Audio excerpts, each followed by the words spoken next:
everyone, and welcome to episode 90 of the Spectives podcast, Sly Cooper 2, Band of Thieves. My name is Patrick Arthur, and I'm joined, as always, by my co-host, James Turlings. James, you've baited me yet again into playing what I thought was a stealth game. Are you proud of yourself? Well, I think that Sly 2 is a bit more of a stealth game than the first one, albeit not very much more so, but I think we're going to find tonight that it is a very interesting game to talk about, and actually quite a bit different from its predecessor. Yeah, this is an episode that when you suggested, I was like, oh my god, it's going to be a very boring episode, but I think that there is enough going on that is different about this game that there's actually quite a bit of discussion to be had, so I'm pretty excited for this episode as well.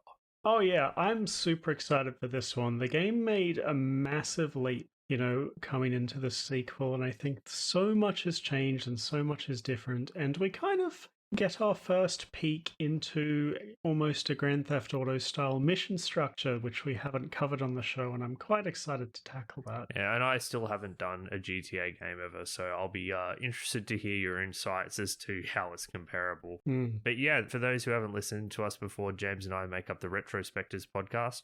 We covered Sly 1 quite a while ago on episode 34, so we recommend that you check that one out to hear how our opinions have changed. What we do is we play through these classic games of the past with the intention of discovering if they've truly stood the test of time. This is not a nostalgic perspective. We simply play these games today, and then we have an in-depth discussion and review of them to see if they're worth your time to play today, in amongst all the brilliant games that seem to get released every second day nowadays. We will get into our discussion of Sly 2 very shortly, but firstly, James, I have some news. I guested on another podcast, the Retro Hangover podcast. We had Shane from the Retro Hangover podcast on the show quite recently for Diablo 2. Good episode. It was a good episode. I enjoyed it a lot, although I was a bit more of a spectator watching you and Shane discuss the intricacies of ARPGs, but it was enjoyable nonetheless. And they had me on their show for Duke Nukem 3D, which is one of my defining games of my childhood, and I had an absolute blast doing that. Yeah, I kind of wanted to do that one with you as well, because I remember playing, I feel like the first few levels a couple of times on my old PC, and something that always stuck out to me was how fun it was, like running around tapping the activate button on random walls to find little secrets. I think even more so than something like Doom 2, Duke Nukem 3D lent into that kind of thing. Yeah, it absolutely does. Something that that Shane and Chris weren't the biggest fans of, actually. What? But I the reason I wanted to do it for their show and not ours is because it's one of my defining childhood games. And although Shane and Chris do take a somewhat modern perspective, they let me get away with leaning into my nostalgia a bit more. Whereas on this show, I'd be forced to tear it to shreds. Although I still think it's a good game, but it's one that certainly hasn't aged as gracefully in some areas as I may have hoped. To be honest, every time we do a game one of us is super nostalgic about, I feel like it's almost a mistake. There's no way that we can, review one of these games without being incredibly biased towards it, even though I guess in Equinox I did say no, that most people shouldn't play it, but man, that whole game, I was loving it. Yeah, so this is all to say, I highly recommend you go check out that episode and everything else the Retro Hangover podcast does. We'll pop a link in the show notes so you can have a listen to that and listen to us talk about the glory that is Duke Nukem 3D. But we are not here to talk about Duke 3D, unfortunately. We're here to talk about Sly 2 Band of Thieves. So, James, how did we play through Sly 2 this fortnight? We, of course, played through it on emulator because we cannot be asked getting a real copy of the game. There is a remaster collection on the PS3 that you can probably get your hands on if you really want all of them in a nice little package. But for us, just so much easier to get one of these running on an emulator. There was a couple of little settings that we had to tweak in order to make the game not look like it was smeared with Vaseline. Just a few rendering options that we'll leave in the show notes. I basically had no technical problems with the game.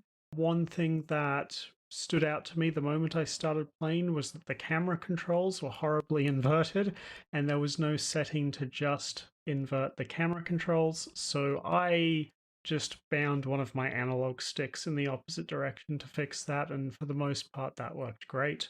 There was a few sections that used the right analog stick that meant I had to play with reverse controls for those sections, but I thought it was worth it in order to get better controls everywhere else. Yeah, whereas for me, it's funny that it didn't bother me at all. I think I've played so many 3D perspective games with both versions of the camera controls that I can now fairly quickly adapt to either way.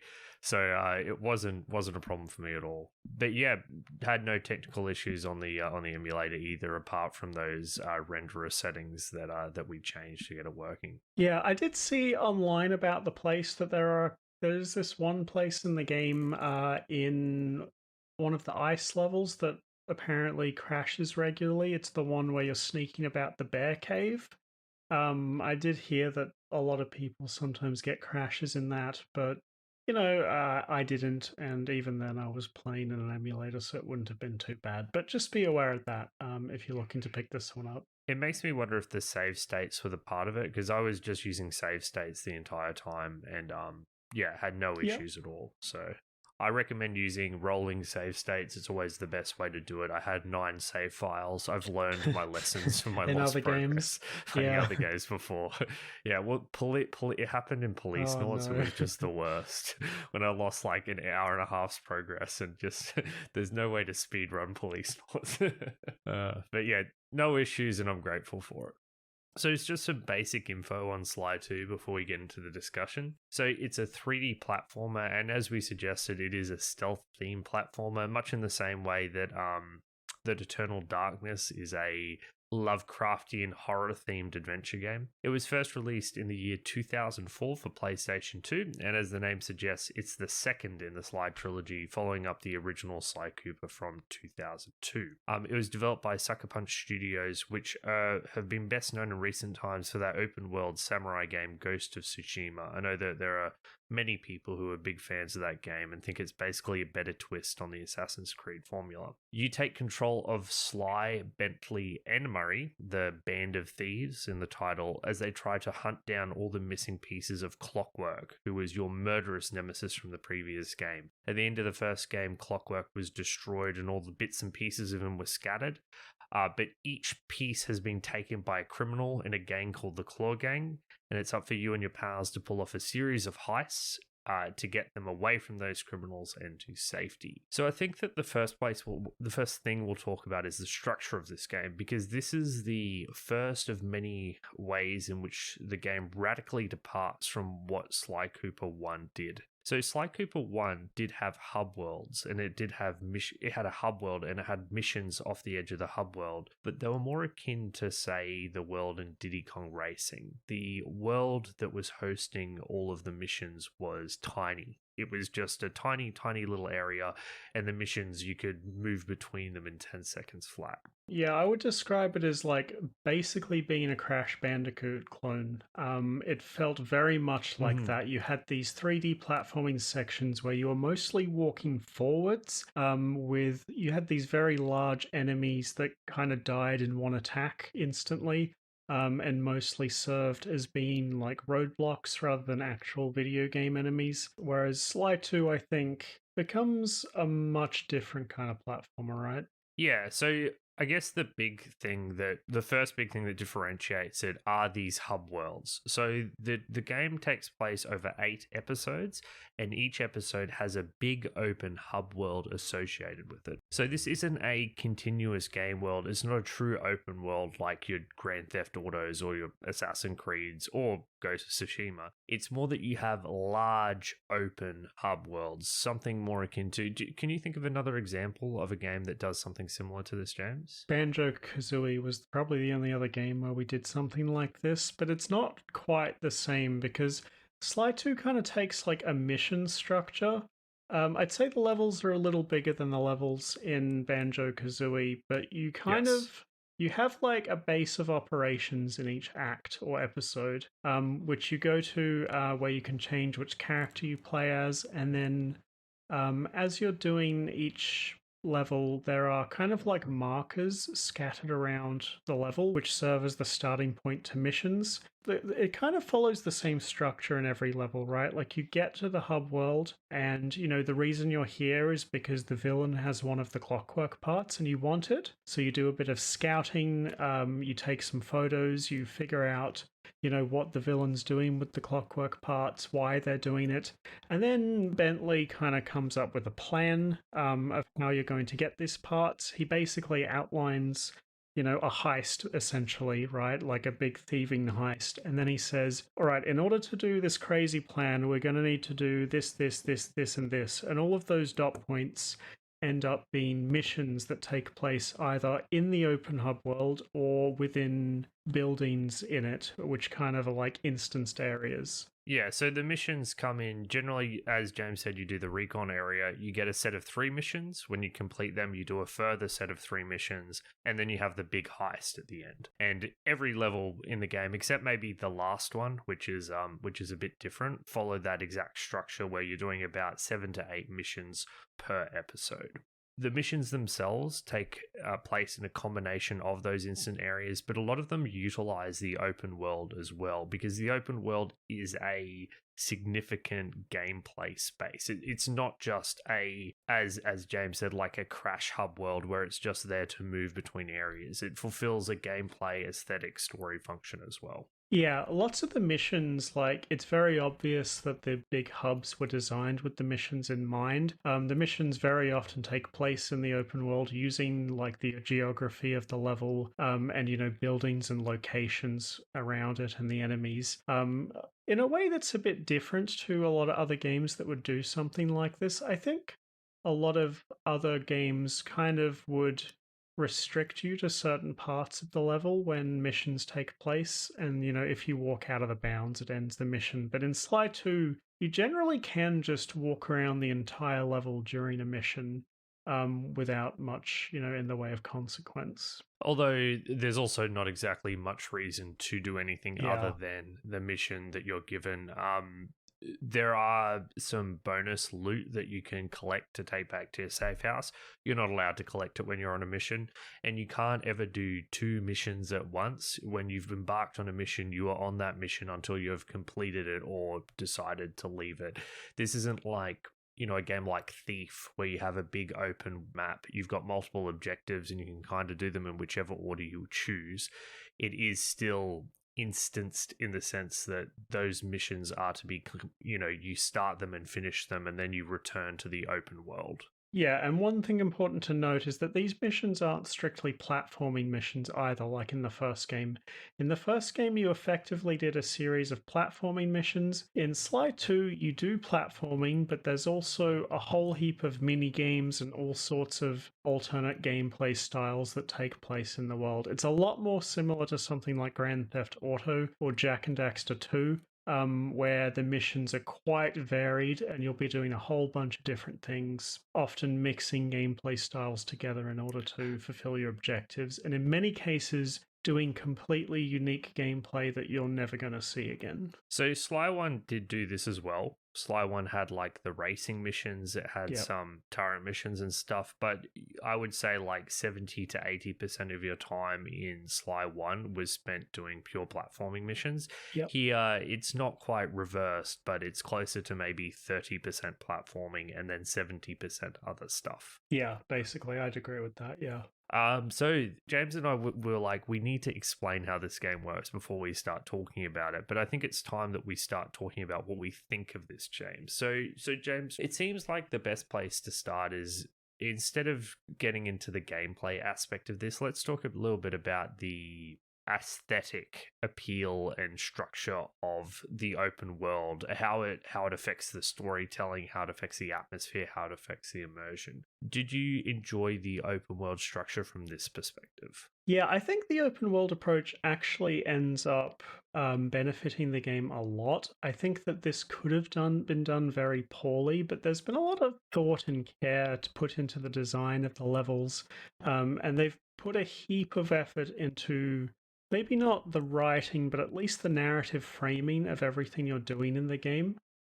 Something that felt a bit disjointed in the first game was that the levels did feel like a bit abstract and a bit disjointed. Like you were in a hub world and there were 6 levels and they're all completely different. And sometimes it was a bit hard to see how they all fit together because basically in Sly 1, every hub world had like 5 platforming levels that had a key and you needed, 5 or so keys to do the boss. And narratively, there wasn't too much linking these levels together. Everything in Sly 2 is linked by a narrative thread in the form of the plan and the heist at the end of the plan. And I think the fact that all the levels narratively kind of makes sense and that everything you're doing in the levels make the open world feel justified in the context of the game. I completely agree with you, James. It reminds me of when we covered Star Wars Republic Commando. That was a game where a lot of the time what you were doing was holding down E to hack or getting your teammate to hold down E to hack or do whatever other function. But because they were able to conjure up enough narrative justification to do all these different things, it never was repetitive or felt like you were just doing something purely mechanical. And I think Sly 2 completely succeeds in this regard. In fact, I think it does it maybe better than any other platform I've experienced. Psychonauts comes close, I think, Yes. but it has its own weird angle with all of the mental mind-bending stuff that allows it to get away with a greater degree of abstraction. Definitely does it better than something like Banjo-Kazooie, which is where you're Yes. just collecting collectibles for the sake of it. Every single activity, every single mission is tied into the greater whole, and I agree with you. I think from a narrative point of view, the open world is not only justified, I think it's incredibly impressive how they've done it. Yeah, I think the thing that ties everything together is, like I mentioned earlier, these mission statements that you get at the beginning of each episode. While mechanically they're not particularly interesting, I think this act of going through the levels, taking photos, and then listening to Bentley rattle off on, why you're here and what you need to do to succeed really kind of like frames everything nicely and it keeps your mind focused on the task at hand. Like, I was never really questioning why we were doing a certain kind of gameplay. I always know exactly what our goal was at any given moment. And I think that's super important for a game that has such an eclectic mix of gameplay styles going for it. It just works really, really well. What I will say, James, is I was getting infuriated at my inability to skip Bentley saying stuff.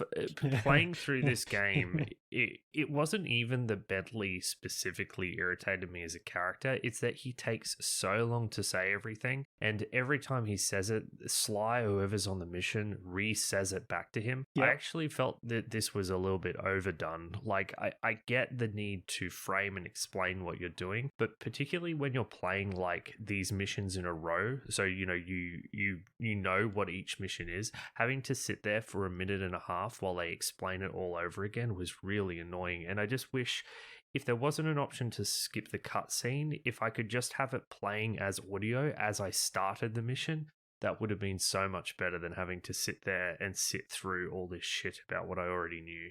I actually have this exact note as a criticism on my points too. I went back and I watched footage of the first game, and something that the first game does that this game does not is that during the missions, Bentley's like face will appear in the bottom corner of the screen, and he'll talk to you while you play the game. Yeah. That does not happen in Sly 2. It's like Metal Gear Solid 3 levels of taking you out of the gameplay for like a conversation. Man, that game is so funny in that, the opening prologue. It's just like every single screen, it's like 8-minute codec conversation. Yeah. Yeah. And I love that game, but it was very frustrating here as well. It didn't get on my nerves that much, but it definitely felt like they could have streamlined it a lot. I was perfectly fine to sit there and listen to the initial mission brief, and then yeah, during the missions, they definitely could have just spoke to you while you were playing the game, and it would have been a lot smoother. But yeah, I would say that's almost a minor criticism. Like Yep. it's just that they do tend to over explain a bit. And I can understand if you were playing this game with breaks in between, having that, having that to rejig your memory would be fine. But playing it like I did, it was just, it's just a bit too much, bit too wordy. I do think that the presentation overall is a massive step up from the first game also. Like, I think that they've massively improved the character models. They're a lot more expressive. I think Sly in particular looks so much better in this game. I think in the first game, he looked a little, I don't know, a childish. I know this is a Saturday morning cartoon kind of game, but he's a bit more of a, an adult thief in this game. It felt like he had a bit more of an edge to him here. It's still going for that, child-friendly cartoon vibe, but I think a lot of the characterization is done much better here. I think that some of the characters have some teeth, actually. I think that the visual presentation of the hand-drawn 2D art is, very slick. Even just, the animations of the characters when they're walking around. You can, of course, control 3 characters this time around, and I thought all 3 were very expressive, even if you're just standing still. Like, when you control Bentley, he's super twitchy. Murray lumbers around and jiggles about as you run. I just think that presentation-wise, everything is better here. Yeah, I think the characterizations continue to be great, including the villains. Like, the villains' voice acting continue to be great. I will say that Carmelita's voice acting and also the other female cops, what's her name, James? Neela. I felt like Carmelita and Neela's voice actors, like, pretty obvious step below everyone else, though. Like, it's almost shocking how bad Carmelita continues to be. It's just not convincing as the femme fatale, and neither is Neela. So I think Neela had some good lines, but the voice acting was not quite there. I agree that there were some good lines. It's just like there wasn't enough. I don't know. The other game that comes to mind that we've done with great femme fatale voice acting is No One Lives Forever, which is actually more closely linked to this game than you might think. There is a hint of James Bondian villains throughout these games, and I thought that game's voice acting was head and shoulders above this one. Yeah. I agree, yeah. Bentley's voice actor is probably my favorite. I think he hams it up, like, really well throughout the game, even though, sometimes he drags on a bit too long, but that's the point of the character. Yeah, right? Yeah. If it's to be forgiven on anyone, it's him. And then I think a couple of the villains do an okay job as well, but some definitely more than others. I like the Bison guy. He's pretty great. And the Contessa I thought was pretty great as well. In terms of structure, I gotta say, like, I really like that the levels aren't too big. They're dense. Yeah, they're dense. They're, like, tight. They all have, like, lots of points of interest and unique assets. There's always these big set point, like, bits of interest around the place. Like in the jungle, there's the huge mammoth skull. You go to all kinds of different locations, and I think that they're all incredibly varied, which is awesome. They do kind of do this thing where a couple of the acts are kind of like in 2 parts to each other, which I was okay about, but I wasn't super hot on the idea. It kind of makes 2 of them feel a bit samey level design visual design wise, I guess. But it's hard to complain when, for the most part, I think the visual design of the levels was very strong. The levels set in Canada were particularly striking. One of the levels there has, its theming is this big, crazy, crisscrossing railway. There are about, like, 7 train tracks, all crisscrossing all over the level in this big, Arctic wilderness. And that's completely different to the gothic architecture vibe of Prague and, the creepy jungle. I think they did a pretty good job of making the worlds small, dense, and visually interesting. Yeah, and I'm going to be crossing a bit into gameplay space here, but I think they also did a fantastic job giving you different ways to explore the world, particularly when you're playing as Sly, because it's not just a big open world where you're running along pathways. It's covered with drain pipes and spikes for Sly to land on top of, power lines for him to run across, springs for him to launch off. it's got everything. Like, it feels like there are 36 different ways you can crisscross your path as you go across the world. This also introduces the unfortunate downside that when you are playing as Bentley or Murray, the world becomes a lot more frustrating and unenjoyable to navigate. But whenever I played as Sly, my experience traversing and interacting with this world was one of delight. When I was playing as Bentley or Murray, it was one of boredom. It's interesting. I kind of agree, but not as strongly as you on this point. So I do think that as characters, the movement of Bentley and Murray was underdeveloped. I think that the levels are obviously designed for all three of them to be able to get around in. And I think that later in the game, you do unlock a bunch of movement options for those two that make things a bit easier, particularly the sprint on Bentley and his hover pack and the high jump on Murray. But yeah, Sly it's much more enjoyable to traverse the world as Sly. Like, he feels good to control. Like the first game, all of the movement options basically boil down to pressing jump and then the circle button to, to do basically every possible contextual action, which makes getting around quite easy. I will say that, like the first, I forget if I got all the bottles in the first game. I'm pretty sure I got most of them, but I definitely got 100% on this game because I really liked getting all the bottles in this game, which there are 30 of them spread around the place. And in the first game, I think we mentioned that the platforming itself is quite easy. And I would say that that's still true here, to the point where I would say the platforming's like trivially easy. Like, it's almost impossible to. It's almost meant to be easy at this stage. I've kind of come round on this a bit. I think that the easy peasy platforming is almost part of the identity of this game in some way now. Yeah. Whereas when I went into Sly 1, I was frustrated at the lack of challenge of the platforming. But moving through this now, you're just meant to be moving through the game at 100% speed all the time. And if you do that, then the challenge, it becomes less of a challenge experience and more of like your ability to smoothly flow your way through the level that becomes intrinsically enjoyable. Yeah, the faster you go, it feels good, right? Like, when you're speeding through the level, like jumping from point to point, swinging off a hook, landing on a spire, double jumping over a height, bouncing off something, it feels smooth and fun. I think that a lot of the joy in 3D platformers is less about the challenge and more about the pure freedom of movement that you have access to. And this is kind of, it's only as good as the levels, right? And I think that something that the levels do really good is that they all have a heap of verticality to them, which lends almost a puzzle aspect to getting around. Like, when I was collecting the bottles, there was this thing that I would run into over and over where there would be a bottle up high and I would have no idea how to get up there.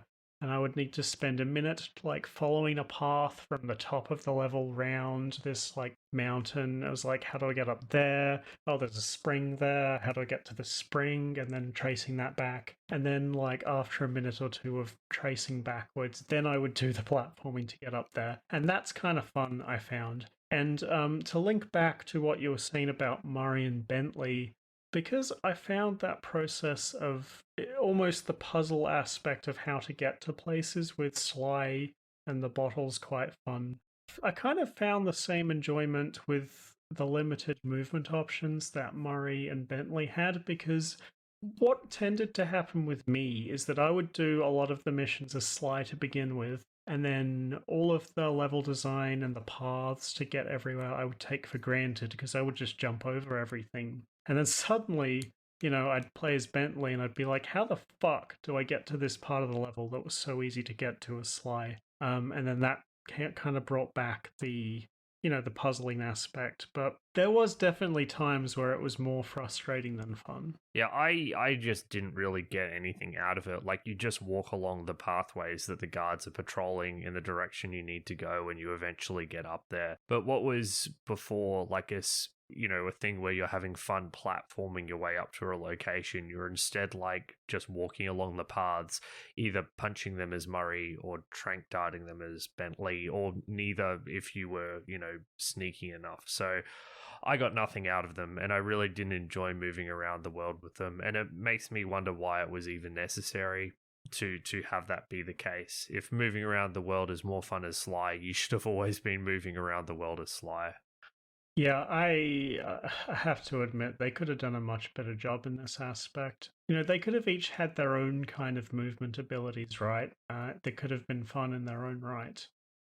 Yeah, but But it was never going to be as deep as Sly. So one of the ideas I had with this game with these characters is that I was like, man, this could have been a really good Lost Vikings game, like a 3D take on Lost Vikings, because the thing is, with these characters, you don't really want them to be as good as Sly as platforming. Like, platforming is Sly's thing, but you need to give them things that are different but just as interesting and viable. Like, for example, Bentley has Gadget, Bentley has bombs. So what you could have made it is that Bentley can blow up switches that open doors that give him access to ways through the level that Sly doesn't have access to.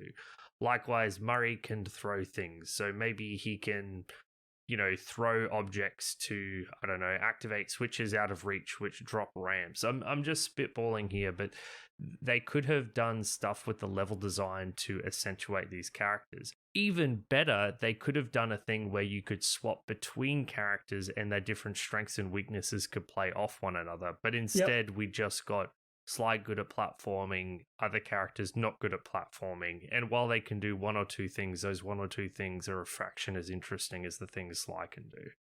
it's funny because I think outside of the platforming, like Bentley in particular is kind of fun, like interesting to play with outside of the platforming. Like I really like his moveset. Like he is terrible at close combat, but he has the ability to shoot sleep darts at people and drop bombs. So you kind of do this thing that always kind of struck me as a bit sinister of sedating your opponents with drugs and then dropping explosives on them in their sleep. Like I always felt a little suspicious about this every time I did it, but it was kind of cool. And then some of his other abilities like the super speed run and the hover pack were enjoyable to use as well. Whereas Murray's main ability is pressing the square button And just punching people. killing Yeah, everything he is with zero effort. lot less interesting than Bentley. I think they could have done a lot with his character in particular. Unfortunately, not, but you don't do too many missions where you actually start as him, so it doesn't come up that much, I guess.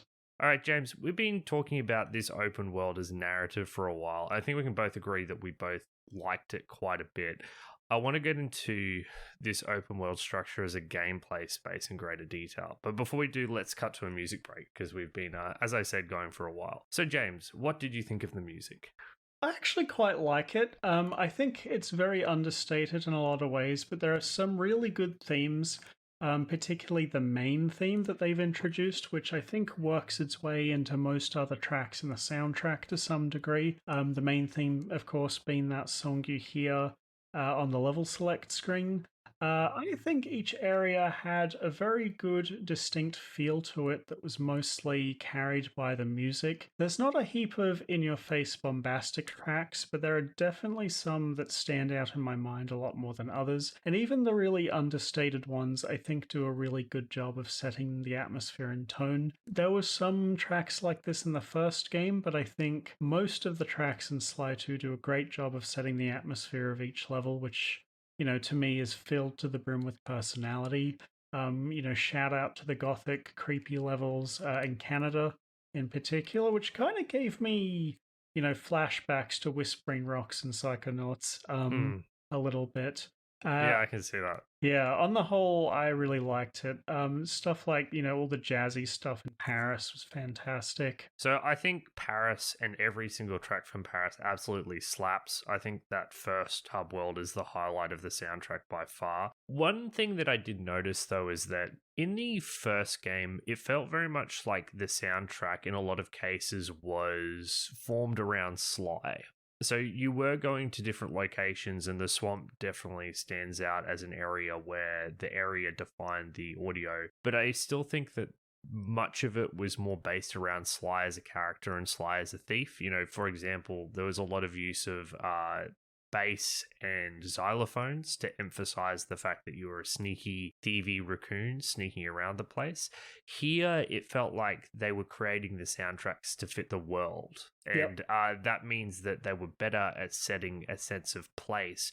But I do think that something was lost in, I guess, basing them around the characters and making them feel uniquely like a Sly Cooper game. Because I could hear this music, like the music that was set in India, and not really think of Sly Cooper at all. Because I'd just be like, yeah, this is a pretty cool Indian sounding track. Or, man, this sure feels like Canada. So I do think it's a good soundtrack, but I do think it's just a different take. And they've basically put world building first and Sly second. I think, and I'm okay with that. I think if they do what they did in Sly 1 again, then it kind of feels weird when you're playing as the other characters. I kind of agree, but I did really like a couple of the tracks. Let's start with your track. I think you wanted to pick the Paris one because that's the first level in the game, and I think that makes the most sense. And I also really liked that one too. So here it is, the Paris theme.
Alrighty, that was Paris. So we were talking a bit about the open world before, and I think you wanted to get into the gameplay specifics of it.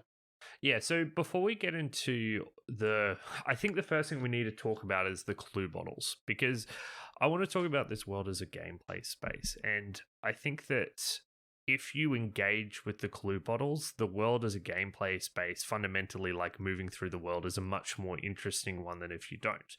And I did not engage with these clue bottles. And the reason for this is exactly the same issue I had with Sly Cooper 1. You either collect all of the clue bottles on a level or you collect 0.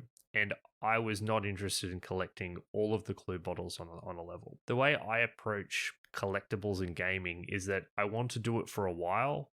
If it's intrinsically fun to collect clue bottles, like I enjoy the noise as you pick them up. If I spotted one in the distance, I'd want to go and collect it. But the fact of the matter is you get 0 reward for getting 28 clue bottles or 25 clue bottles or 23. You either get 30 or none. And I do not want to spend time trying to hunt down the final 3 clue bottles in the world. So unfortunately for me, this is something that I got absolutely nothing out of, and I just ignored them all, even if I was tempted to pick up 1 or 2, because I knew that it would ultimately be a waste of time. James, I know that you love these clue bottles. Maybe you can tell us a little bit more about how they were for you and whether you thought they were better or worse than in Sly Cooper 1. Yes, I collected every single one of them, of course, because I just love picking stuff up in video games. I love, ticking off the boxes. It's very cathartic. I just love running around and picking shit up. It's just fun. And I thought that this was much better than the first game by a huge margin. Now, I wanted to talk about that thing you mentioned about, getting the first 28 bottles and then running around aimlessly for the last 2, which is what I think kind of prevented you from, trying to get them all. And I had this experience exactly once in the tutorial level, where I was running around for like 15 minutes before I looked up where the last one was. And then in the second level, I realized I was an idiot, and that all of the bottles in the game actually have quite a loud sound effect that you can hear quite a ways away from the clue bottle. And it actually has really good directional audio. Like, if you move the camera around, the sound of the bottle clinking on the ground will get louder and louder as you're looking in the right place. And because of this, and because of the fact that the open world isn't that big, and that the clue bottles are only in the open world, not inside the buildings or anything like that, it actually isn't that difficult to find the last three like it would have been in the first game, where you could be running around a level for ages. If you know to listen to the clue bottles, I would basically find the first 25 just by doing the missions, and then the last five would take me another, like 5 minutes to do on top of that, maybe. Wow, okay, that's not nearly as bad as I thought. Because Yeah. I was aware of the clinking of the audio bottles, and I do, like, to its credit, I think that's a really good thing. It's just that it feels like if I collect 25 and I'm like, I don't really feel like looking for these, it feels like I've just wasted my time picking those clue bottles up. So I'm not even saying this is a bad way to do this particular thing it's doing. And for the people who love getting 100% of things, that's great. I just think this is fundamentally flawed, and I just wish they'd have a clue shop. Now, I do think that a lot of the problems with the first game is that the only way to access upgrades was through the clue shop. The fact that there is a money shop that gives you a bunch of upgrades and gadgets and things like that sitting alongside the clue bottles meant that I did have a way to engage in collectibles in a way that didn't involve the clue bottle. So it did feel like less of an issue for me because there was another avenue for me to access these cool special moves and gadgets as well. Because there is, of course, an upgrade shop in this game now, too, where there's actually quite a lot of moves. And even after collecting all the clue bottles, I did not have enough money to get all the moves. I think, there's quite a lot of choice here that you're not going to get everything unless you grind out money really hard. If you get every single lootable item from every single world, I assume that would get you close, right? Or did you get all those? I don't think I got all of those, but I got a lot of them, and I still had like 8 upgrades I still didn't have, some of which were over like 2,000 gold. And you get like, maybe I didn't see the last tier because the last ones I was buying were like 1,500 or so. Yeah, so there was a few 2,000 ones. Yeah, right. I see. Okay. There's a lot of stuff you can unlock in this game. I wanted to talk about the treasure as well because I actually think this is a negative in some ways against the game. Something that I really liked about the clue bottles was that whenever the mission took place in the open world, you could just go get the bottles if you saw one. Like, if you spotted one on the other side of the map that was nowhere near your mission objective, you could take a break from the mission, go grab it and come back. And that kind of freedom I really appreciated. I ran into that a lot where, I saw a clue bottle and was like, oh cool, I'll just go grab that quickly. The treasure is not like this, and I found that insanely annoying. There's no reason for it either. Like, there's no reason you wouldn't be able to pick that up.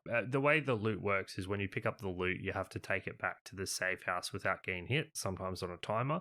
There's no reason you wouldn't be able to do that while on a mission. You just pick it up and run it back to the safe house, press a button, done. Loot returned, continue on your mission. Yeah. So it must have been some kind of scripting issue they're having problems with that meant it didn't get included in the game. I think the problem is that when you're on a mission and going back to the safe house ends the mission. Yeah, you just add a trigger if you're carrying the loot. Like, it doesn't seem impossible, right? Yeah, they could have done something, and I really would have wished they did, because there was a lot of missions that very obviously took you past one of these to show you where they were. And then frustratingly, you couldn't pick it up. And you don't want to bother retracing your steps, right? Even just let me pick it up and then force me to do the rest of the mission without taking damage. That's sometimes difficult, but I'm happy to do that. And I'm happy to fail when that happens. I agree, yeah. Taking treasures back from their pedestal to the safe house without taking damage is basically trivially easy. Whereas I think doing that while on a mission is much harder and much more interesting, right? and more engaging. Yeah, so I think that's quite a large misstep. So let's put the clues aside for a moment, James, because I want to talk a bit more about this open world as a gameplay space. I think that the open world overall as a gameplay space is a detriment to the game, and I think it's worse than the linear missions in Sly 1, and I'll see if I can explain why. A lot of this game is mini games. So what'll happen is you'll begin a mission, and the mission will be, okay, here are four, like for example, on the Contessa level at a spooky castle, it's you need to collect bad evil mojo from these 4 crypts. And inside each crypt, you have a thing where you have to activate traps to kill enemies. And that mini game is actually pretty fun. I enjoyed activating the different trap to kill the enemies. Like it was enjoyable. What was not enjoyable, and this is not by far the only time where this happens, is moving between the crypts. Because the crypts are spread out over the castle, and every time you emerge from one of these things, you have to walk from one crypt to another. And all I could think as I was doing this was, if this was a linear mission, what we could have is we could have platforming crypt, platforming crypt, platforming crypt. And in that same length of time, I would be getting so much more gameplay. Instead, I spent a lot of time walking around this open world that doesn't really have any interesting gameplay in the in-between parts. And I just couldn't help but feel like it was padding, James. Even when you're playing as Sly and you're moving from location to location, yes, moving around as Sly does feel fundamentally good. But when I've done that path 3 times already, doing it a 4th time stops being so interesting. So I actually think that whenever this open world is utilized as a gameplay space, it ends up being far less interesting than the linear, more densely packed levels of Sly 1. Yeah, it's interesting because those kinds of levels are present in this game too, in the form of instanced areas. Like in that same hub world, I think there is a level as Bentley where there is all these lasers on the floor and you have to like traverse the lasers. And there's a series of successive rooms that get different and more difficult in a way. Yeah, I remember the one. Yeah, and there's no running around the overworld in that level at all. Basically, it's all in an instanced area. There's a level in one of the Canadian levels as Sly where you do all this platforming through a sawmill. Yeah, I was going to talk about that. That's one of the best platforming parts in the game. In the whole game, absolutely. And I think that these levels are in the game, and I think that like stuff like that one you mentioned where the open world is just for being traversed through, yeah, I think that's a misstep. But I think maybe that's a misstep of the mission specifically. But it happens in so many, James. This isn't like a one-off. In that same hub, there's one where you have to pick the pockets. So you have to take out the guards that are trailing the Contessa. You have to take out guard 1, then take out guard 2, then take out guard 3. And every single time she leaves and moves to a completely different area, and you're like, oh, okay, I have to move to follow them. If this had happened in 1 or 2 missions, I wouldn't make a big deal about it. But the fact that it happens multiple times, every single mission is infuriating. Like I hate it when games waste my time. And it felt like the open world, even though it wasn't deliberately wasting my time, by the very nature of its structure as an open world, it necessarily wasted my time. It's almost like it felt compelled to fit it inside this structure. I do think your criticism here is valid. To me, it's a bit of a trade-off thing, right? Like we're trading tight, abstract levels for big levels that make narrative sense. So to me, I was less annoyed by this than you were, although like I think that's a completely valid position to take on the open world. Honestly, like one of my favorite things about the game was the narrative framing, so the idea of this level having these crypts all over it to me made sense, and because I was playing as Bentley in that level, it was harder to get from point A to point B, so it was a little bit more tricky and engaging, but not a heap. Yeah, I guess this is a much bigger annoyance for me than it is for you. Like, Yeah. anytime I was Murray and I had to carry something and I was moving super slowly while carrying something, the mission at the end with Sly where you have to get inside the TNT barrel and you have to slowly move around on the bridges. Like, there's nothing interesting or fun about this. It's just, here's an open world, we've got to use it. And yeah, for me, this is like the number one problem with this open world. I do agree with you that it's hard to have both. It's hard to have, all of this narrative framing and not have some of this wasted space that's not particularly interesting to move around. But this was the number one thing that made me reluctant to come back to play the game, because every single mission just felt like it was wasting my time. And unfortunately, those instance sections are probably only about half as long as a proper platforming level in Sly 1. The levels in Sly 1 were short, but they weren't quite that short. Yeah. It sounds like we're heading towards talking about the missions themselves here. So I would say that for me personally, I enjoyed most of the missions. I was medium on a bunch of the missions, and I detested a handful of them. Namely, like the turret sections where you're just like shooting things with very dodgy controls, and it didn't feel very good.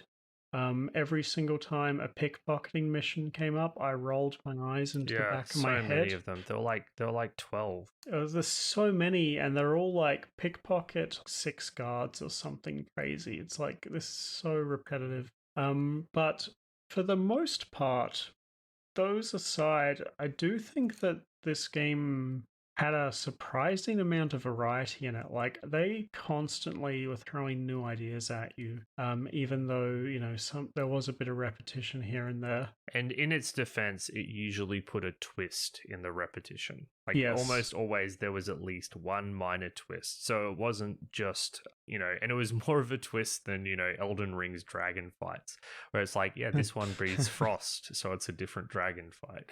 They actually were functionally different. Yeah, and there's a heap of them that are completely unique gameplay not seen anywhere else in the game. I thought that variety-wise, this game was fantastic. For the most part, the missions were fairly short. I thought that was for the best because you've got like such a wide variety of gameplay. By that nature, it's not going to be particularly deep. So if you keep it short and sweet, then that's not too much of a problem. The missions that I liked the least were the ones that dragged out for too long, and these like lack of depth started to rear its ugly head.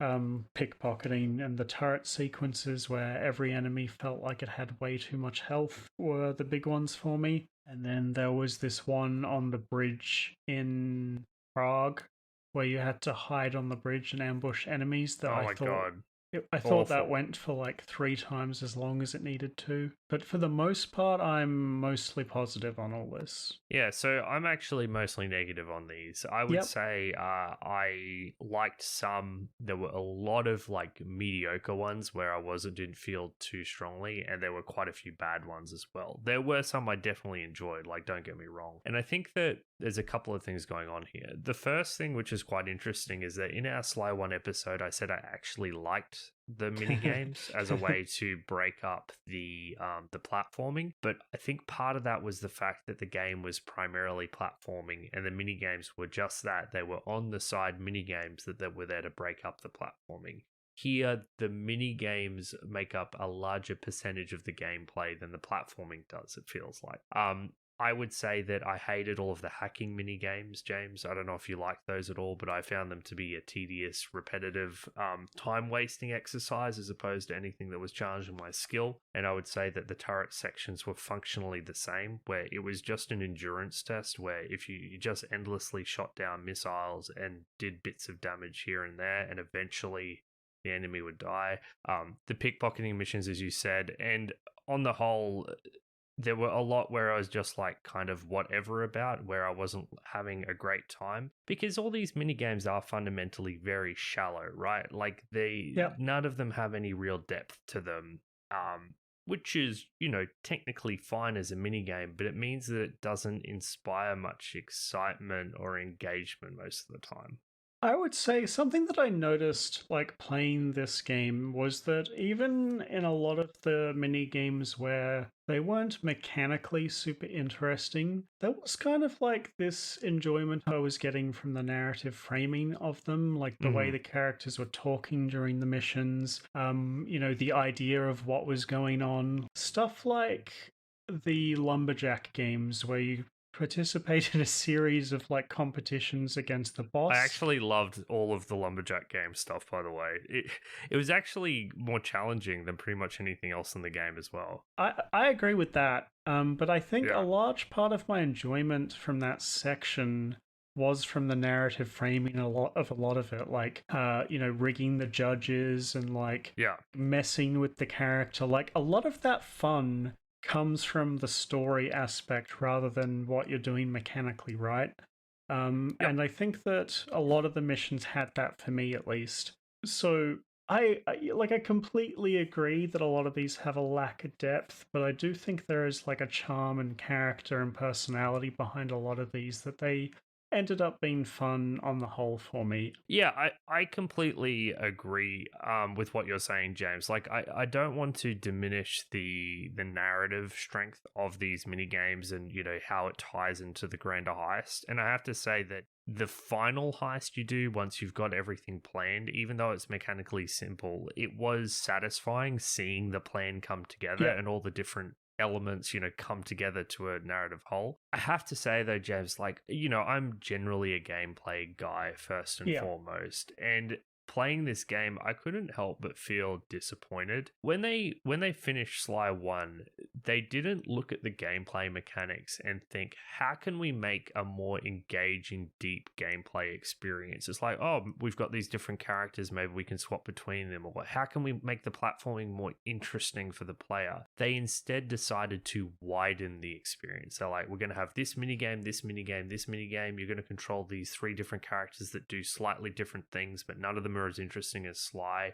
and we're going to have all of these different simple experiences, which all are narratively tied together. But the gameplay of Sly 2 is not deeper than Sly 1, and in some ways the gameplay of Sly 1 is more engaging and mechanically interesting than anything in Sly 2, because they weren't interested in heading to a deeper gameplay experience. They wanted a wider one. And I think for me that ultimately falls a little flat. Like, I can't get invested in this as a gameplay experience. Like, I just can't, because there's not much substantial here. Yep, I can see that. For me, I like this game a lot more than the first game. Let's talk about some of. I want to talk about some of the missions that I liked, and I want to see if you liked those as well. Okay. So my favorite one was the one you mentioned earlier. That one where you play as Bentley and you trigger the traps in the crypts. Are we including boss fights in this as mini games, or is that a separate category? Yeah, I'll talk. Yeah, I think that they category, because the John Bisson is the same mechanic basically, and that was just as fun, if not more. That was the best thing in the entire game in terms of novelty for me. I loved that boss fight to bits. I thought that was brilliant. Yeah. There was this bit where the game turned into a shoot 'em up against Neela with Bentley. That was so funny. When I was playing it, James, I was thinking of you. I was like, just James about the show. I was having the time of my life in that mission. Did you figure out the exploit on that mission, by the way? What was it? Your ship had unlimited fire rate as fast as you could click it. Yeah. Yeah. So you were probably meant to hold down, but I was jamming. I was it as mashing fast it as fast as I could. I think it died like before it finished a full cycle of its attacks. It got attacked. It felt like they left that in because it was like funny to exploit it that way. Because I definitely did that. I enjoyed it. Yeah, that was fun. I liked that mission I mentioned with Bentley and the lasers. I liked the first half of it at least, like doing it in reverse with the bomb. It was a bit more challenging, but even going through the trains, like the trains are great. That felt like a stealth level. Like that was actually less platforming and more stealth from start to finish as you was moving through. So I enjoyed that a lot as well. The one that stands out in my mind the most is the one where you jump on that pipe that like wraps around the underside of the train. I have a story about that jump. Do you? It took me 15 tries. Like, not Really? even kidding. There was one jump with the where I had to flick off one of the off the hooks and get to the next one. I could not hit it. I was like, what is wrong with me? I was Googling how to do this jump. Like I struggled so much with that jump. I thought the game was broken, but I got it in the end. I loved the visual direction of like the train speeding through the countryside with you underneath. I thought that wraparound was fantastic. I agree with that, yeah. I thought all the train sections were great, actually. Like all 4 of them were really fun. I liked all of the sawmill platforming challenges. Those were great. Yep. The ones that were chasing Neela about and running about, the harder ones were better. Too easy. Like I kept getting ahead of her and had to stop and let her get ahead of me again. There was the one that was like, and this is definitely from a narrative point of view, once you got out of one of the sawmills, there was a mini game where there was a mammoth frozen in ice and you needed to like shine a laser on it to melt it.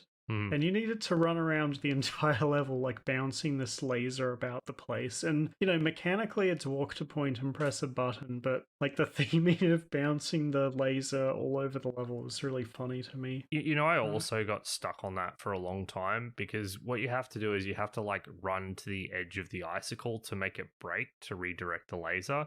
Yes. And I did not realize that. So I was jumping up and down, get hit by the laser. I'm like, why isn't this working? I'm trying to put the device. But eventually I accidentally ran over the edge of it and I was able to get it working. I don't know. I did that immediately. So I liked that. Did you like the RC missions where you were bombing things? Because they were pretty boring to me. The one on the train was better.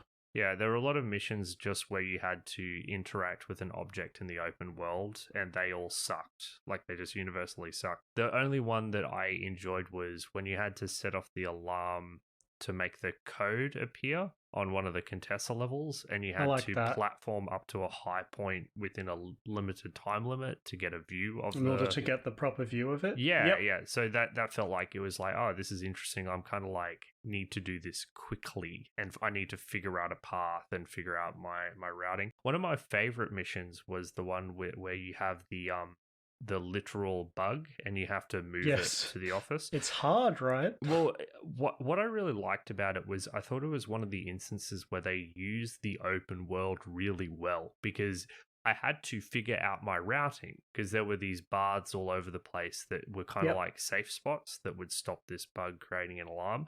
So I had to go in advance and figure out a path from one end of the level to the other and be like, okay, I'll do this and this and this and this. And then I, failed once. I was like, okay, let's adjust it this way. And it felt like a really good gameplay use of the open world that felt was lacking from a lot of the other missions. I kind of liked the elephant section. Like, it wasn't super interesting mechanically, but it made the street layout make sense from a gameplay point of view and tied it all together. I liked, timing the jumps over the trunks. It was easy, but, it was enjoyable enough. Yeah, that was the problem. It was just too easy, that one. Yeah, I think it could have easily been made more engaging. And then, one I really liked was during the jungle. I think you play as Bentley. You had to lead Rajan to these watermelons and kind of make him walk through the level by throwing stuff in the right spot. I thought that was enjoyable. Yeah, not a fan of that one. I guess I liked it most when you had these mini levels that were heavily focused on platforming. I was a big fan of those, and anything where it kind of got a bit more mechanically demanding, like in that lumberjack level, the one where you have to speed climb with Sly up the wall. I failed that several times before I got the timing right, but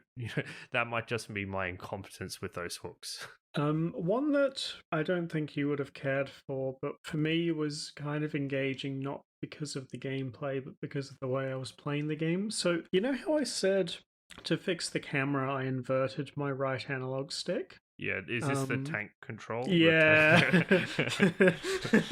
That was a lot more engaging when like half the controls were reversed, but not both of them. Yeah, so you're controlling like a tank, like a military tank, and each tread is controlled with one of the analog sticks. So like to turn, you need to push one up and push one down depending on which way you want to go. And because one of my sticks was inverted, it was such a mind fuck trying to like figure out how to turn like on the dime as the level needed me to. So that was way more fun because of that. And then later on during the heist, you got in the tank again and I was like, holy shit, no. Overall, I just found, because I found so many of these minigames to be like mediocre or actively bad, I just wanted to get back to platforming, and I think this is the reason that I've ended up higher on Sly 1 in hindsight. Like, over the course of playing Sly 2, I kind of grew to love the speed and elegance with which Sly moves through the level, and every time I was in a mini game that was kind of, or I was controlling Bentley or Murray in the world, that was being taken away from me, James. And I think that I just wish that they had focused on that as their core mechanic instead of that being almost the backdrop to this pool of novelty that they've instead exploded all over the game in every direction. I really liked when the novelty paid off, though. And I don't want to diminish what you're saying about the narrative value, because I completely admit, like, from a narrative point of view, this game is like extremely good at what it does. It's just that I value that far less than you do. Yeah. What about the balloon level? The one where you're bouncing on the balloons? That was okay. I didn't mind that one. Did you love that one? The move, I really liked any of the levels where you got like an upgrade to your movement ability.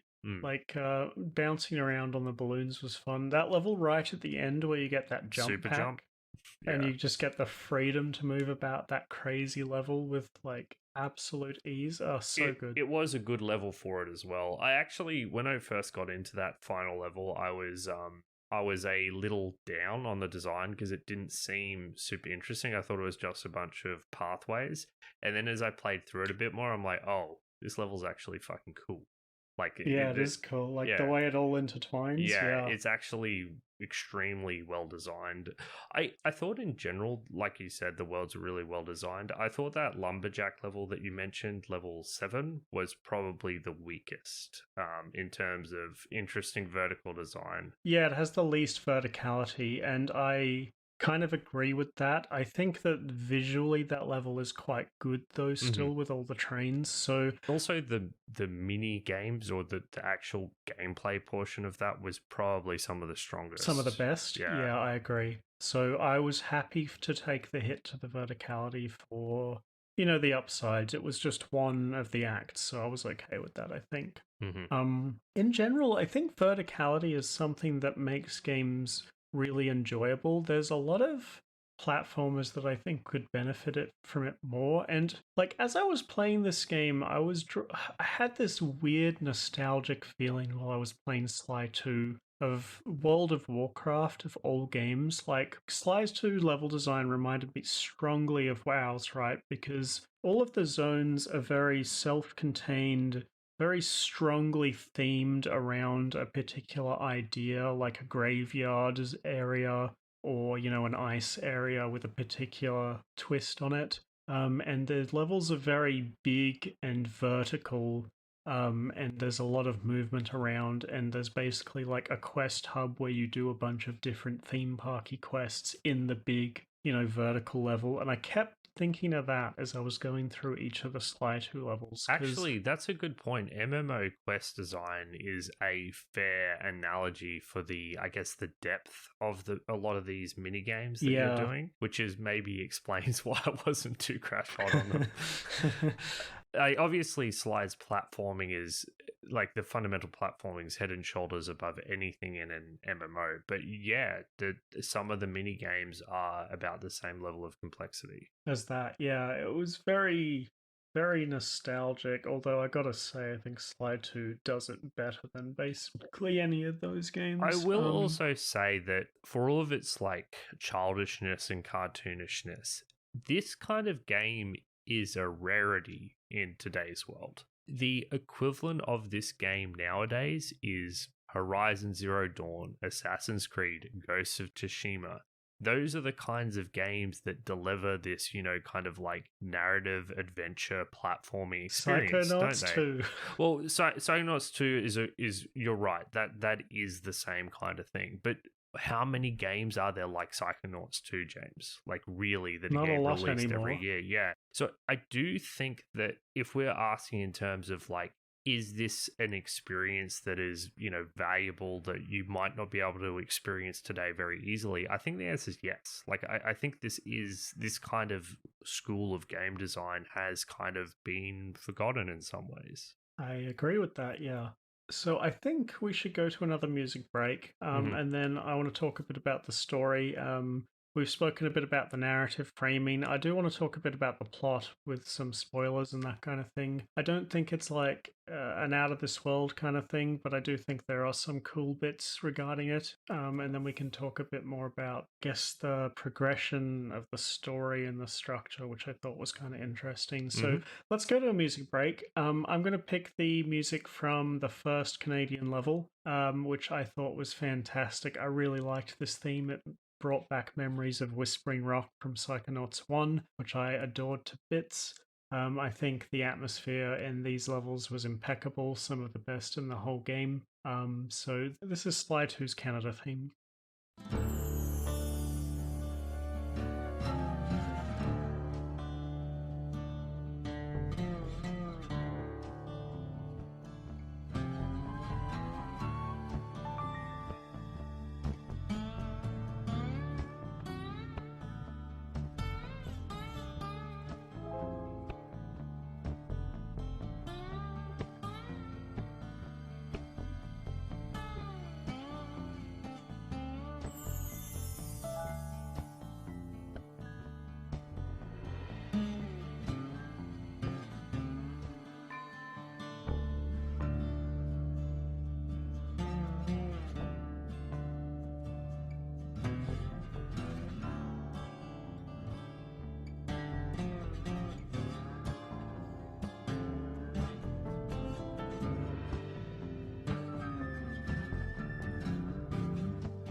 That was the theme from the Canadian levels in Sly 2. Alright, Pat, let's talk a bit about the story. I imagine we're going to get into spoiler territory here, and actually, if you haven't played the game before, there are some pretty significant spoilers in this story, surprisingly enough. I know it's like a Saturday morning cartoon game, but there is a fairly reasonably big twist in the middle. And the narrative matters in this game. In fact, I'd say that if you're not in it for the narrative, there's less of a strong argument to play it. So if everything James and I have been saying about the story sounds good, and you don't think you'll be put off by my gameplay gripes nearly the same way I have, then you should probably play Sly 2 before listening to this section, or at least skip 5-10 minutes ahead. Alright, the game kind of does this really cool thing, I thought, of like setting your expectation for structure, and while it does mostly follow that throughout the whole game, of, you go to a place, there's a clockwork part, there's a big bad who has the part, very similar to the first game where it gives you like the villain's sob backstory, why they became evil or whatever. And then, you beat them, you get the part, you move on to the next level. Sly 2 has a bit of a twist in Act 3, where there's like a betrayal of sorts. You get betrayed by Neela, who, up until this point has been helping you. She's a new character. She's a cop in Interpol working alongside Carmelita. But she's a shadier cop. She's more of a street cop. She's willing to work with the thieves in order to take down the bigger criminals, right? Whereas Carmelita's more of a, a straight edge cop, right? Mm-hmm. And I knew something was shady about Neela, but I don't think I was expecting quite what happened at the end of Act 3. Not this early in the game. I thought it would come at the end. Right at the end, yeah. So it actually took me by surprise, which was cool. And it wasn't out of nowhere either, right? Like, she was shady right from the beginning. Super shady. And it was great because it actually, narratively leads into what I think is the high point of the story, which is Sly and Murray get captured by the bad guys, and that leaves Bentley on his own to basically break them out in the next level. And the next two levels that come after the betrayal, I thought narratively, atmospherically, and story-wise were the best in the game by a lot, right? You go to this creepy mental institution, like an old mental institution. Yeah, it's I don't know, it's spooky, Halloween themed almost. There's really creepy raven guards and graves. It's like the asylum in Psychonauts 1 almost. It's got a very bleak, dark tone to it. Even the villain is kind of hypnotizing people and breaking their minds in this level. So, more to that as well. And I thought that this whole section narratively was easily my favorite part of the game. I didn't see most of this coming, and I thought that the way they hammed up Bentley's character in this section was really good, and the way that they kind of subverted my expectation of the flow of the story was awesome. Yeah, I agree with all of that. It was cool busting Sly out, then using Sly to bust Murray out. And I think that this was the high point for narrative being interwoven with gameplay mechanics. And it did it the entire way through, but it did it really well in this. I like the idea that Murray creates a ruckus to get thrown into solitary confinement, because they've created a plan to bust him out of solitary, because that's a much easier location to bust him out of. It just flowed really well from step to step to step. So I agree with you, James. Particularly Mission 4 was the most engaging and interesting from a narrative point of view. Yeah, and I think we talked about it in Sly 1, but Sly 1 and 2 are kind of stealth themed. When you only have access to Bentley in Chapter 4, and he's not very strong, I felt like the world felt dangerous in a way that it didn't in the rest of the series, honestly. That first bit of Chapter 4, I felt that there was this sense of danger and tension and atmosphere that, wasn't present in the rest of Sly as a whole. Unfortunately, I can't get behind you on this one. I don't think that there was any danger or tension at any point. So from a gameplay point of view, you have guards that walk around in circles, basically, and then you have some spotlights, and you can run whenever you're not close to guards. That didn't change, and the mechanics of that didn't change from Mission 1 to Mission 8 at any point. So I never felt in danger, and when I got spotted, I just held down the run button and got away from the danger. So I didn't feel that tension. I don't want to diminish the narrative strength of those parts, but from a gameplay point of view, did nothing for me. I don't disagree with what you're saying. It probably wasn't actually mechanically threatening at all. Maybe the game pulled the wool over my eyes. It's not a bad thing to get immersed in the world, James. It's probably my failing for not getting more immersed in the world. I don't want to take away from what you're saying. I'm just saying from my point of view, I was still bored, unfortunately. Yeah, that's fair. The next thing, I guess, narratively that I thought was good was that during the game, you kind of run into a whole bunch of different villains who, each steal one of the clockwork parts for their own ends. For example, Dimitri at the start steals the tail feathers, which he has used to make a Infinite printing money? press. Yeah, he just prints money with them.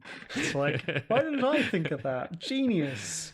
And he actually offers Sly some of the money if he doesn't, steal them. And I'm like, why wouldn't you do that? He's offering you half of infinite money, which is still infinite money. Just take it. But, it was confusing me a bit, right? Because a lot of the narrative strength of the game was in the setup of the heists, and everything like kind of fit together really neatly. The betrayal was awesome, and the aftermath of that and figuring it out was awesome. But I just I got this sense during the game that all the villains were like barely connected to each other at all.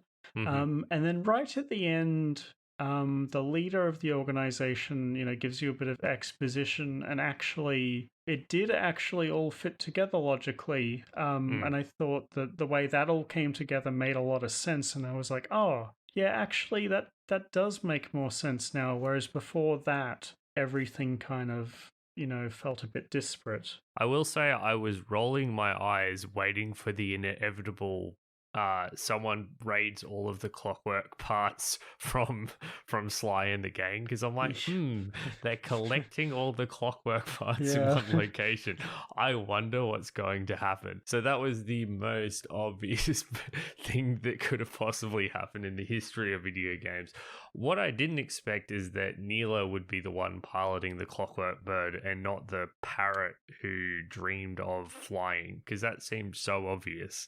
I was like, yep, that's poetry, that makes sense, but that did catch me off guard. I was 100% expecting the triple cross from Neela. I mean, it's her character, right? She's such a prick. Yeah, I wasn't expecting it. But I thought it was good because they did a great job. I actually thought that Arpeggio the bird, who was the mastermind of the villain organization, I really liked the whole, he was born with a really small stubby bird body and he wanted a big one. It was kind of poetic, right? I liked that. I liked the design of all the enemies in that area, like the parrots in the mech suits kind of walking around. Walking around. Those were my favorite enemies because it also fits in with him, right? It's like he's this genius inventor and he needs to make his parrot buddies threatening, so he gives them mech suits. Yeah. And I also liked the triple cross with Neela at the end. Now, my biggest complaint about the story is that I don't think that she gets enough of a motivation or backstory herself. Every single villain, except for her, who ends up being the main villain, gets this big elaborate backstory that's explained to us, where she's just a prick. She's just a dickhead, and there's no real explanation for it or anything. She's playing all sides. Yeah.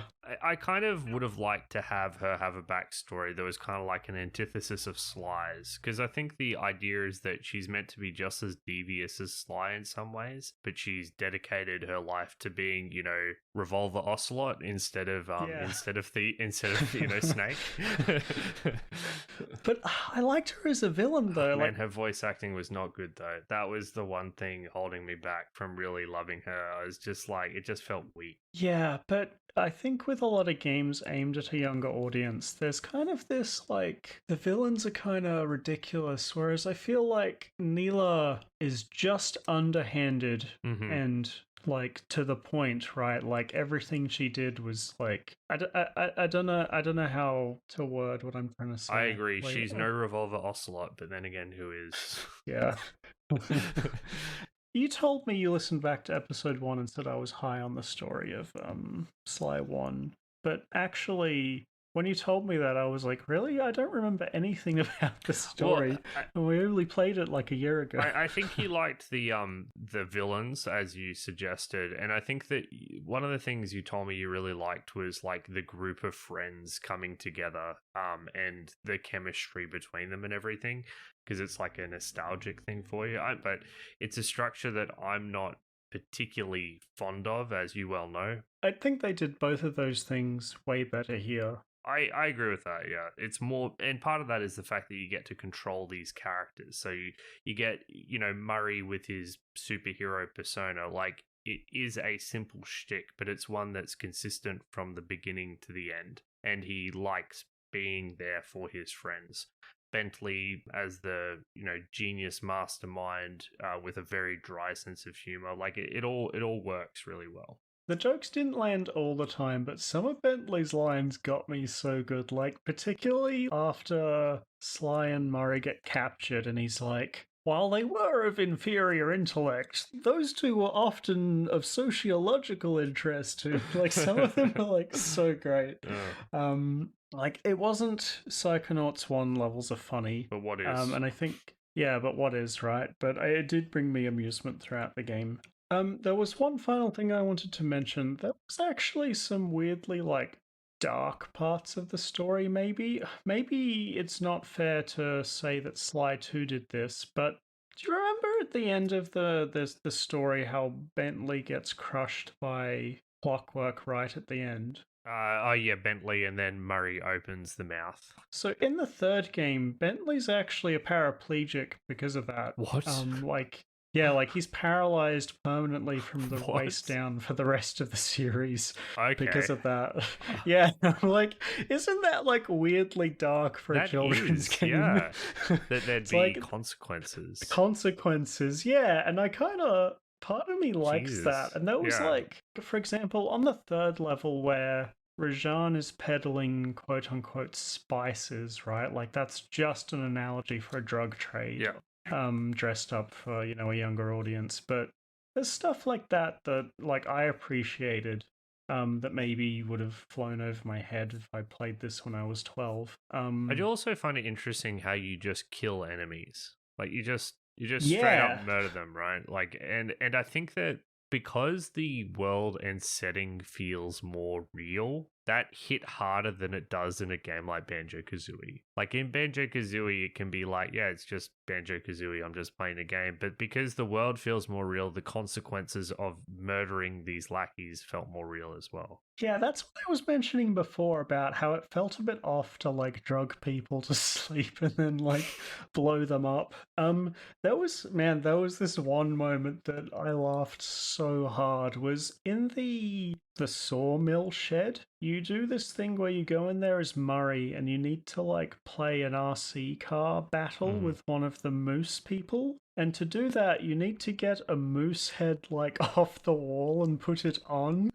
It's like, why do these moose people have moose heads on the wall? Isn't this like, it's like having a skull?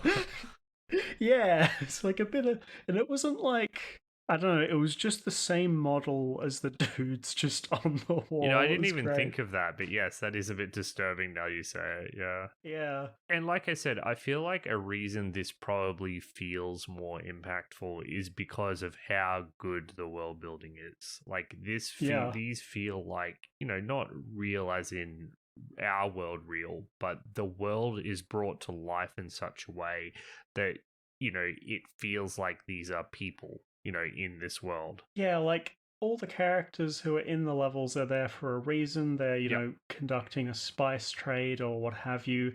And every building, every part of the level narratively fits that. I think the levels are almost like big characters in themselves. They're just packed with personality in a lot of ways. Like I love some of these characters most of them. Are like lumberjacks. They're not even like necessarily bad people, and you just murder them. Just murdering them. Yeah, it's, yeah. You know, I mean, you're thieves. But that's a testament to the world building more than anything else, I think. Yeah, I really liked it.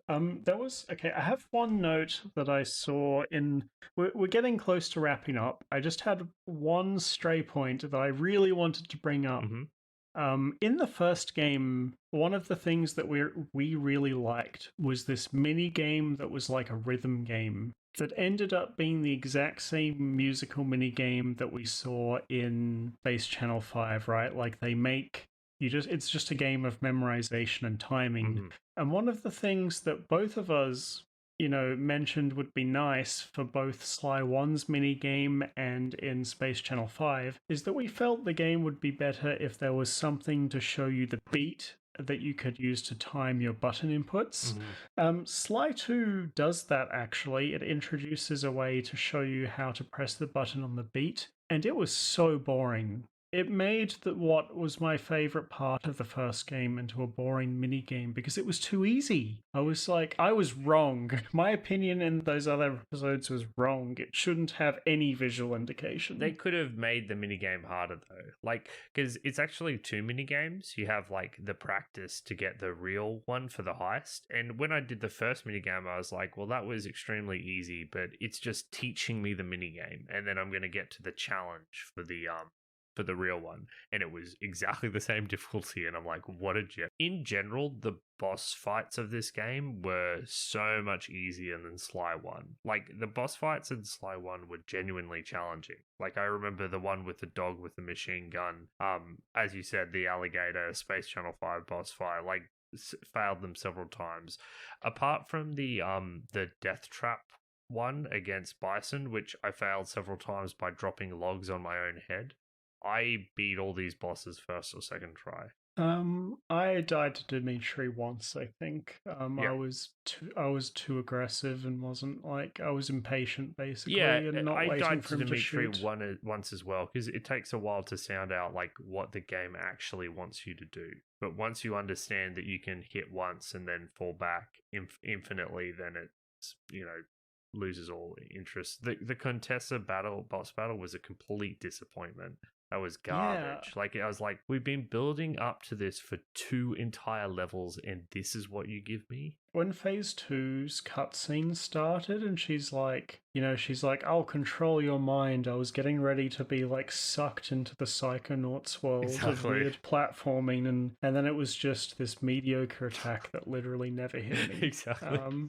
It was like it could have been so cool, and then it just wasn't. It was the same with the Raja boss fight, which was just like jump and hit, jump and hit, jump and hit. Oh, I died to that a lot. It took me forever to kill him. Oh, I don't know why. no. It took me a few tries as well, but once I understood that I just needed to jump, punch, I'd beat it first. Like, I went from failing it 3 times in a row to doing it flawlessly without taking any damage. Yeah, me too. Yeah. But the Bison fight, genuinely excellent. Enjoyed it a lot and enjoyed getting the muscle memory down to maximize those traps. Yeah, like the theming of that fight was so good because you control Bentley, right? Mhm. And you're in a big sawmill and there's like clamps holding logs above you and there's saw blades on the ground. And, basically you have Bentley fight the big boss while Sly is up on the control panel, and instead of like Bentley using his moves, your button presses have him call out to Sly what lever to press, basically. So, like, square makes all of the spike traps go off, and triangle drops the logs, and you kind of like need to kite the boss around the room into the traps and then tell Sly to activate the traps. Also being careful not to be on the same Get hit trap. yourself. Yeah, and like I said, I dropped logs on my head many times. Yeah, and then extra enemies start spawning. He starts so throwing dynamite at you, so you have to be more careful. Yeah, it's just like, it's a real standout. Really fun. Yeah. Yeah, it was like the rare case where the novelty really paid off, I think, and actually made for a really good gameplay experience. But yeah, I think we're basically about to wrap up on this one. Yeah, it sounds good. Should I go first, James? Yeah, sure. So, Sly 2 was an interesting game to play, a lot more interesting than I was anticipating, but I cannot recommend it. I think that for me, this was just not a great gameplay experience.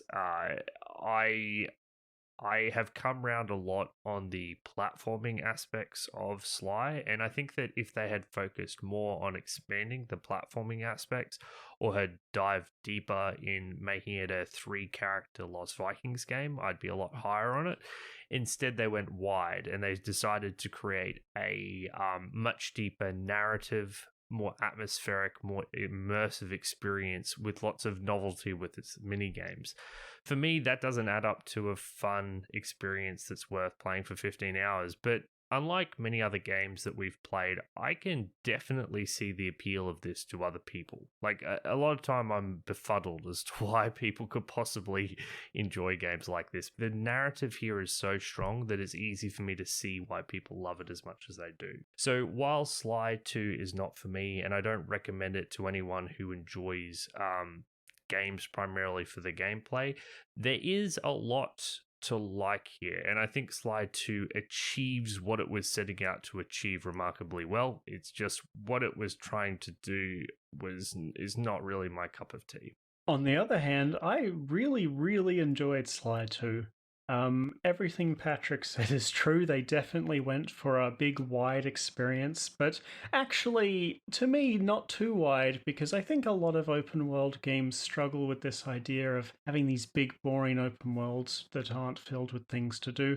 I think every single one of Sly 2's open worlds is tightly packed and dense rather than open and meandering. Each of the levels is very carefully designed for its missions, and everything in the levels is there for a reason. It's filled with treasure and bottles, and all of the crazy verticality in the levels is an absolute joy to jump around on.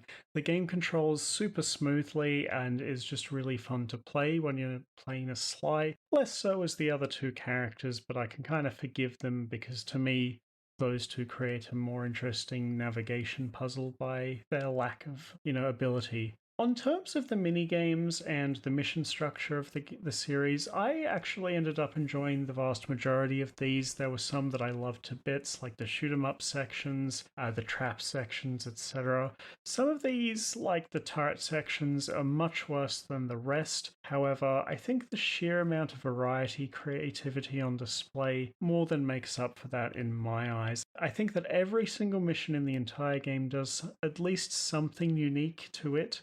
And there, even though some ideas are repeated, there is at least one or two new ideas every single level. And for a 15-hour game, that is quite impressive to me. I love the visual and audio direction of this game. I think that the levels are basically their own characters. I think that the narrative in this game is vastly superior to the first. I think the characterization and the presentation of the characters is fantastic. The game's narrative actually has a few interesting wrinkles that I was not expecting, and the mid game is particularly strong, but on the whole, I think that everything is very well thought out, and the attention to narrative detail is really impressive here. So, on the whole, really liked Sly 2. I could play this game again sometime in the future, probably not for a while, but I had a blast playing this one, and I, 100%ed the bottle collection, if that goes to show how much I enjoyed it. So absolutely recommend Sly 2, yes. We'll just do Sly 3 next episode, James. So I have actually finished Sly 3. What? Yeah, as a kid, I rented it from Blockbuster because the Blockbuster didn't have 1 or 2, so I could only play 3. So actually, my play order was 3, 1, 2. It's funny, I don't think you'll like Sly 3, actually, because there's actually more playable characters. They just double down on it. There's like 7, and they double down on the mini games. So I mean, at that but stage, I remember it's liking becoming it. its identity, right? Like, I can understand moving further in that direction. It's just, James, like, the thing is, all of the elements for a Lost Vikings style game are here. Like, it feels so obvious to me. It's like Murray can throw the other characters. He's big and strong, so he can get the characters to places they wouldn't otherwise be able to get, right? Bentley has bombs and can hack and has gadgets. Sly has his platforming abilities. Murray can throw things at objects at a distance. Like, it's just perfect. You have all 3 characters, you swap between them, you create levels that require, like, even Bentley has a trank rifle, so he can trank enemies at a distance that Sly would be unable to stealth past. It's all there. Like, the game makes itself. Why didn't they do it? Why didn't they do it, James? What if it was co-op instead and there was 3 players? Yeah, absolutely, yes. Lock it in. Let's make this game. Because I've played Trine, and Trine, is another version of Lost Vikings, but there is no reason you couldn't make this game in a 3D space. I don't understand. It feels like such a missed opportunity. God, I wish this game was more like The Lost Vikings, said Patrick. Well, honestly, the thing about The Lost Vikings is that game just punished you with insta-death at the end of the level if one of your Vikings tripped over a wire the wrong way, and then you had to do the whole thing. That was my main problem with the game. Yeah. I didn't have any problems with the puzzle structure. The puzzle The structure concept was is good. cool, right? Yeah. But, you know, like when you're blowing up your Vikings as balloons, like towards the end of the level, and one dies, it's like, well, I guess I'm doing the whole level again. That was the bad part of Lost Vikings, not the rest. Yeah, I would like to see something like that. And I actually was thinking, you know, when I was making those comparisons to World of Warcraft in my head, I was like, I could almost just be like, have a cool platforming section instead. We're no longer constrained by people playing these games on dial-up. Guild Wars 2 had a lot of jumping puzzles, but they weren't like fun. They were just jumping off from platform to platform mostly. It wasn't like you were playing characters with unique abilities. Maybe the later jumping puzzles they did, but I'd play this game online with 3 people. I think that. Yeah, so yeah, our brilliant game design idea needs to happen. But that about wraps it up. Thank you so much for joining us today to hear us talk all about Sly Cooper 2. James and I are the Retrospectives podcast each and every fortnight, or, you know, in this case, once every 3 weeks. We play through classic games of the past to determine if they stood the test of time. Opinions on Sly 2 are mixed, but they're often the most interesting episodes anyway. You can find all of our content on our website, which is rspodcast.net. It's got links to all of our social media stuff, all the articles that James and I have written, and every single one of our 90 episodes now. God, that number's getting higher and higher.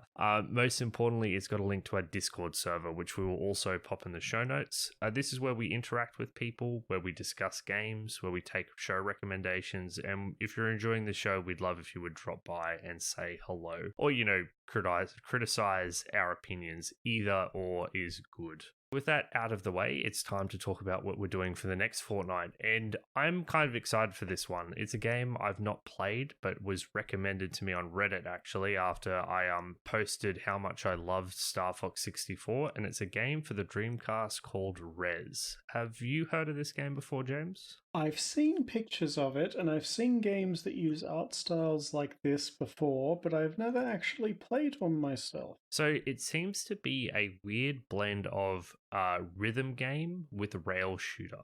And at first, I mean, I was like, Rez, what the hell is this? I watched some YouTube footage of this game. I immediately fell in love. Like, I love it when music syncs to gameplay like this. Audio Surf, I used to play the hell out of that game, and that's all that game was. Very simple gameplay, but it synced perfectly to the music that was playing. And watching this game get played, it looks like a fever trip that you're almost engaged on, with that rhythmic music underpinning every single gameplay movement. So it's a short game, but it looks like a very one I'm going to love. Like I'm going into this expecting me to love it, and I really hope I'm right. Yeah, and I mean, if it sucks, it's only like 2 hours long or something. 2 hours of sucking, yeah. So, yeah. But yeah. So I'm looking forward to Rez, and we'll see you in a fortnight for that game. See you then, guys.